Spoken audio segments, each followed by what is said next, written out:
Hey everyone, welcome to CLAT point and let's start आज का हमारा सेशन। आज हम बात करेंगे कि क्या एलिमिनेशन टेक्निक क्लैट के पेपर में यूज करी जा सकती है, और करी जा सकती है तो फिर किस तरीके से इसको यूज करना है जिससे कि आप काफी सारे मार्क्स ले आओ। देखो, मैं आपको एक बात बताता हूं, एमसीक्यू बेस्ड जितने भी पेपर होते हैं, हम सिर्फ क्लैट की बात नहीं करते, हम इंडिया का कोई भी पेपर आप उठा लो, एमसीक्यू बेस्ड पेपर के अंदर कुछ नहीं तो 5 या 10 क्वेश्चन हर पेपर में आपको मिलेंगे जो एलिमिनेशन मेथड का यूज करके किए जा सकते हैं। पर एलिमिनेशन मेथड का मतलब ये नहीं कि हम जय श्री राम ABCD करके जो मन में आए वो लगाते हैं, ऐसे नहीं होगा। आपको प्रॉपर उसमें दिमाग लगा के करना है, और कैसे करना है वो मैं आपको बताता हूं। अब बात करते हैं एलिमिनेशन मेथड का कैसे यूज करना है। देखो, ये कोई हमारे अक्षय कुमार जी वाली स्कीम नहीं है, हेरा फेरी वाली की 25 दिन में पैसा डबल, कि मतलब इसको लगा के शॉर्ट ही होना है। इसके लिए कुछ टर्म्स एंड कंडीशन है।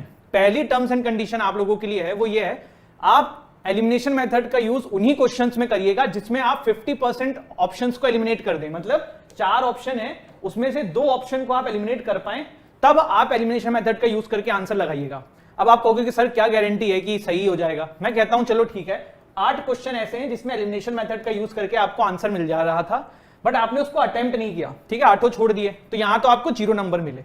पर जस्ट इन केस आपने 8 क्वेश्चन अटेम्प्ट किए जिसमें आपने 2 ऑप्शन को एलिमिनेट कर दिया था, और 2 में आपने थोड़ा सा तुक्का मारा है दिमाग से, मान लो इसमें से आपके 4 भी सही होते हैं, तो स्टिल आप पॉजिटिव में हो। देखो, 4 नंबर सही के और 4 अगर आप घटा दोगे तो मतलब कितना, 2 नंबर घटेगा, है ना। 4 क्वेश्चन गलत का 2 नंबर घटेगा, तब भी आप 2 नंबर फायदे में हो। बात समझ में आई, मैथ समझ में आई। और 50% प्रोबेबिलिटी बहुत मिनिमम ले रहा हूं। देयर आर प्रोबेबिलिटी कि आपके फुल सही हो जाए, देयर आर पॉसिबिलिटी कि 60-70% सही हो जाए, ठीक है। तो वर्स्ट केस सिनेरियो क्या, कुछ नहीं तो आपको 1 नंबर तो मिलेगा, मैं तो ये कह रहा हूं।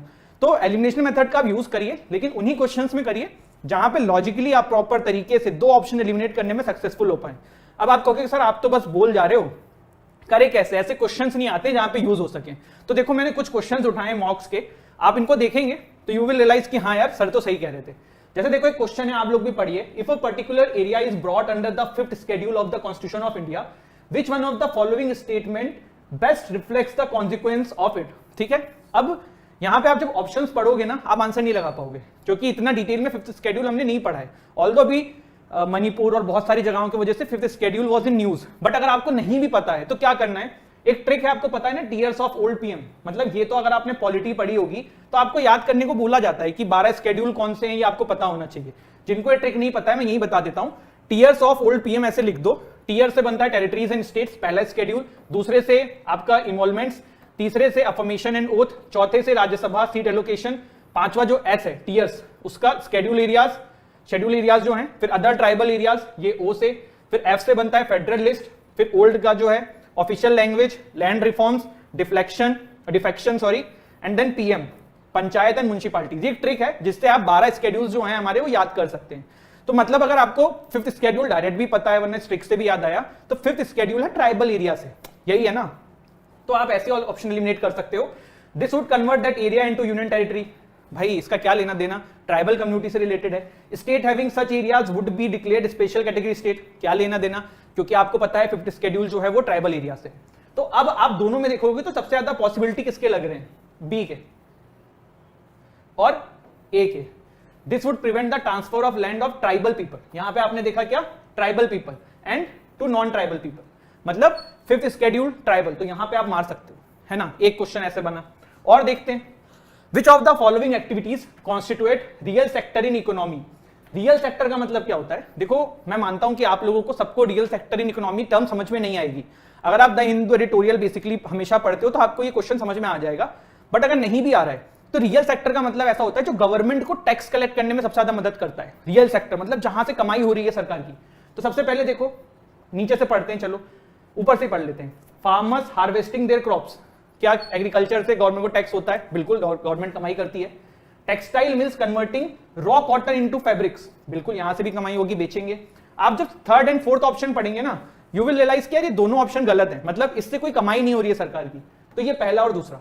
देखो, अब ये सब्जेक्टिव चीज है, कोई इसमें एलिमिनेशन मेथड का यूज कर सकता है, किसी को बिल्कुल ही समझ में नहीं आएगा, बट ये क्वेश्चन ऐसा था जिसमें आप यूज करके कर सकते हो अगर आपको थोड़ी बहुत नॉलेज है रियल सेक्टर क्या होता है या इस तरीके की चीजों का। ठीक, जैसे 5th शेड्यूल में तो सबको करना चाहिए था, इसमें थोड़ा सा था कि हाँ भाई आप कर भी सकते हो, नहीं भी कर सकते हो। अब जैसे कंसीडर द फॉलोइंग स्टेटमेंट, आपको इसमें से ये बताना है कि इसमें से कौन सी स्टेटमेंट करेक्ट है। देखो, सबसे पहली स्टेटमेंट लिखा हुआ है HN सान्याल कमेटी। मैं ये नहीं कहता हूं आपको एक कमेटी के बारे में पता हो, आपने कंटेम्प्ट ऑफ कोर्ट एक्ट का बारे में पढ़ा होगा जो कि भी बहुत न्यूज में था, लेकिन आपको इस कमेटी के बारे में नहीं पता होगा, मैं मानता हूं। लेकिन आप जब स्टेटमेंट पढ़ोगे ना तो आपको समझ में आ जाएगा कि यार पहली स्टेटमेंट तो सही है। कैसे? Pursuant to the report of H.N. Sanyal Committee, the Contempt of Court Act 1971 passed।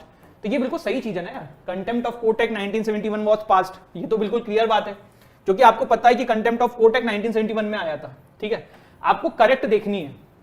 The Constitution of India empowers the Supreme Court and the High Court to punish for contempt of themselves, ये एक statement है। फिर है the constitution of India defines civil contempt and criminal contempt, एक statement ये है। और है Indian parliament is vested with the powers to make laws on contempt of court. अब आपको यहां पे ना सही स्टेटमेंट देखनी है। ठीक, अगर आप देखो पढ़ोगे तो मैं आपको ये बता रहा हूं सही क्या है वो छोड़ दो, दो ऑप्शन कैसे एलिमिनेट करने ये देख सकते हैं।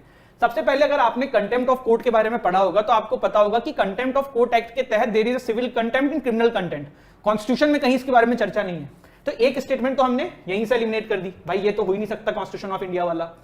फिर कहा जा रहा है कि सुप्रीम कोर्ट और हाई कोर्ट को खुद को पनिश करने की पावर देता है, ये भी गलत हो गया।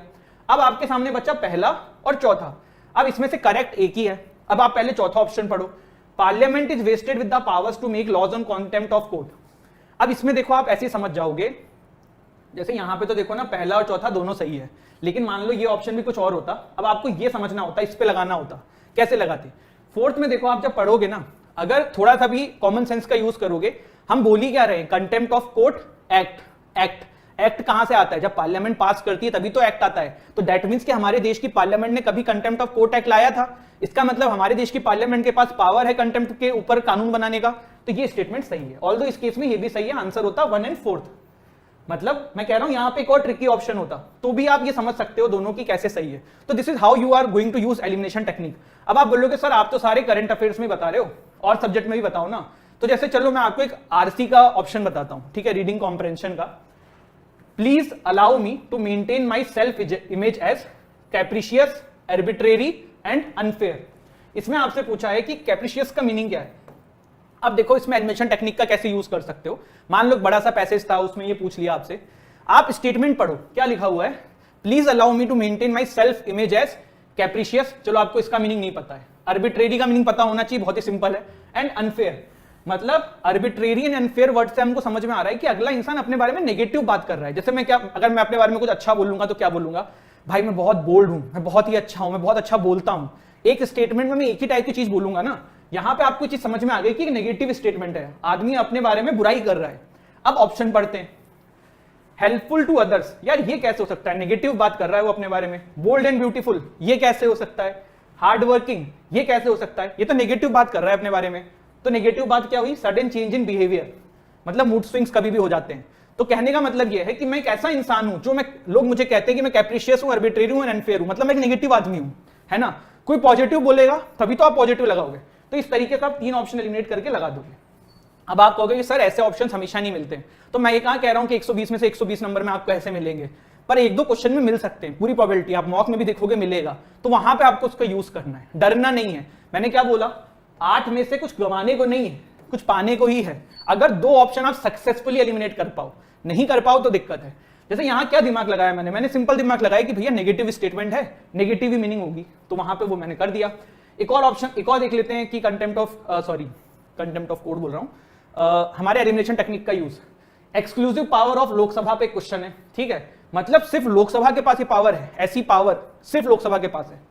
इसमें आपसे करेक्ट पूछा गया है, ठीक। अब पढ़ लेते हैं, डिक्लेरेशन ऑफ इमरजेंसी। चलो ये अगर कंफ्यूजन है तो इसको चलो कंफ्यूजन में छोड़ दो, मैं आपके हिसाब से सोच रहा हूं, कैसे स्टूडेंट आप क्या सोचोगे, ठीक है। To pass a motion of no confidence against the council of minister. चलो यार सर इसमें भी थोड़ा कंफ्यूजन है। तीसरा पढ़ो, impeachment the president of India.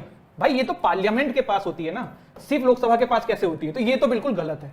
अब आपके पास बचा 2 ऑप्शन, ठीक। अब थोड़ा सा और देखते हैं, क्या हमारा कॉन्स्टिट्यूशन ऐसा हो सकता है कि सिर्फ लोकसभा के हाथ में पावर देते हैं इमरजेंसी लगाने की। थोड़ा सोचोगे लगेगा कि नहीं यार हमारे यहाँ तो हर चीज पार्लियामेंट के पास है, सिर्फ लोकसभा के पास नहीं है, तो ये भी गलत हो गया, बचा गया सेकंड। आई बात समझ में। तो इस तरीके से आप एलिमिनेशन टेक्निक का यूज करके अपने एग्जाम में अच्छे नंबर्स ला सकते हैं। सो आई होप आपको समझ में आया हो। देखो सिंपल सी बात है, ABCD जय श्री राम नहीं करना है, दिमाग का यूज करना है, करोगे नंबर मिलेगा, ठीक है। This is it, thank you so much. हंसते रहिए, मुस्कुराते रहिए, एंड ऑल्सो आपके एग्जाम्स आ रहे हैं, बहुत शिद्दत से पढ़ाई करो, मेहनत से पढ़ाई करो। मैं आपको एक छोटी सी स्टोरी जल्दी से शेयर करता हूं, आप इसको समझोगे तो काफी हेल्पफुल होगी। एक ना एलिफेंट था, मैंने बच्चों को काफी बार बता भी रखी, मैं फिर से बता रहा हूँ। एलिफेंट के बेबी को एक आदमी अपने घर पे लेके आता है जब वो छोटा होता है। तो एलिफेंट जो है उसको वो जंजीर से बांध के रखते हैं। तो समय बीतता जाता है, 10-12 साल हो जाते हैं, एलिफेंट बहुत बड़ा हो जाता है, लेकिन अभी भी वो जंजीर से ही बंधा रहता है। एक दिन एक आदमी बगल में आता है, वो कहता है कि भैया ये एलिफेंट जो है ये इतना पावरफुल है, इतना शक्तिशाली, जंजीर से बंधा क्यों है, इसने अभी तक जंजीर तोड़ी क्यों नहीं। तो जो उसका मालिक होता है, जो एलिफेंट को बचपन में लेके आया था, वो ये बोलता है कि देखो, इसने बचपन में जब मैं इसको लेके आया था और जंजीर से बांधा था, तब he was trying very hard कि वो इस जंजीर को तोड़ दे। समझ में आई बात। लेकिन विद टाइम हुआ क्या कि उसको ये चीज फील हो गई, क्योंकि बचपन में उसके पास पावर नहीं थी, इतनी स्ट्रेंथ नहीं थी कि वो जंजीर तोड़ सके। आज की डेट में इतनी पावर है, पूरा घर तोड़ सकता है। लेकिन उसके दिमाग में बात फीड हो चुकी है कि मैं ये नहीं कर सकता हूं, क्योंकि उसने पहले कुछ समय ट्राई किया जब छोटा था, पर नहीं कर पाया, तो उसने कोशिश भी नहीं करी। तो प्रॉब्लम यहां पे ये नहीं कि आपको क्लैट में एनालिसिस मिलेगा कि नहीं मिलेगा, आप टॉप 100 टॉप 200 में आएंगे कि नहीं आएंगे। प्रॉब्लम ये है कि आप कोशिश कितनी कर रहे हैं। अगर आप कोशिश ही नहीं करेंगे ना, तो बहुत प्रॉब्लम की बात है। कहने का मतलब ये है कि आप एग्जाम बहुत पास में है, अपने आप को नेगेटिव लोगों से दूर रखो और अपने ऊपर विश्वास रखो। अगर आप आज की डेट में मॉक में 50 नंबर पे भी खड़े हो ना, अगर आप खुद हिम्मत हार जाओगे कि मेरे से अब कुछ नहीं होगा, तो वैसे भी कुछ नहीं हो पाएगा। हारने के लिए तो कुछ है ही नहीं ना यार। तो मतलब ये कि 50 नंबर से आपको 20-25 नंबर बढ़ाने की सोचनी है ना, अपने ऊपर विश्वास रखना है। अगर आप ये कर लोगे तो काम अच्छे से हो जाएगा। ठीक है, तो this is it, thank you so much, जय हिंद, जय भारत।